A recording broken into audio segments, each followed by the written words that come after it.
ነገር ድራማ ቢሆን እንጂ እንዴት ሆቴሉን ዝም ብሎ ኤፍሬም ዘው ብሎ ይገባል? ሩታ አብርሽና ሄርሜላ ድራማችሁን ብትተዉ መልካም ነው፣ እኛም መተው እንችላለን ሲሉ አናብስቶቹ የፍቅር ጀምአ ተናገሩ። ትክክል ብላችኋል። አሁን ህዝቡን እያወዛገበ ነው። የተጣላ ሰው እንዴት ይገናኛል? እነሱ ግን ጠዋት ማታ እየተገናኙ ነው። ይሄ መገናኘታቸው ግን ህዝቡ ላይ ተጽዕኖ እያሳደረ ነው። ስለዚህ ምላሻችን ሁን እንፈልጋለን ሲሉ የፍቅር ጀማዎች ተናገሩ።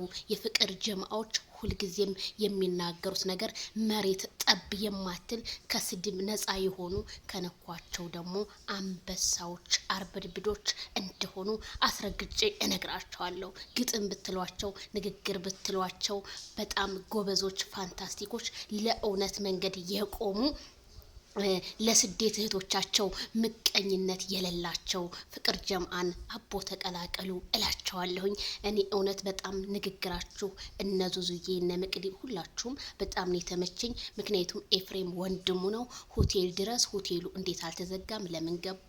የተጣላ ሰው ደግሞ መገናኘት የለበትም።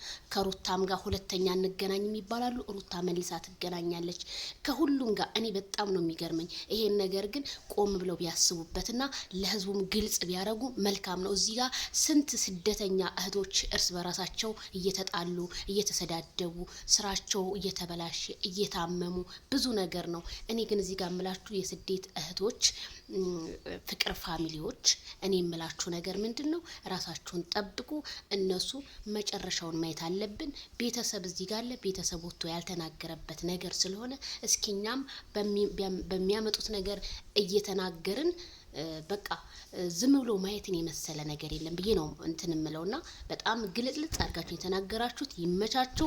እንደው ይሄ ቪዲዮ የተመቸው ላይክ፣ ሸር፣ ሰብስክራይብ አድርጉኝ። ምቀኞች አትሁኑ እላችኋለሁ። የምቀኛ ሰፈር ልጆች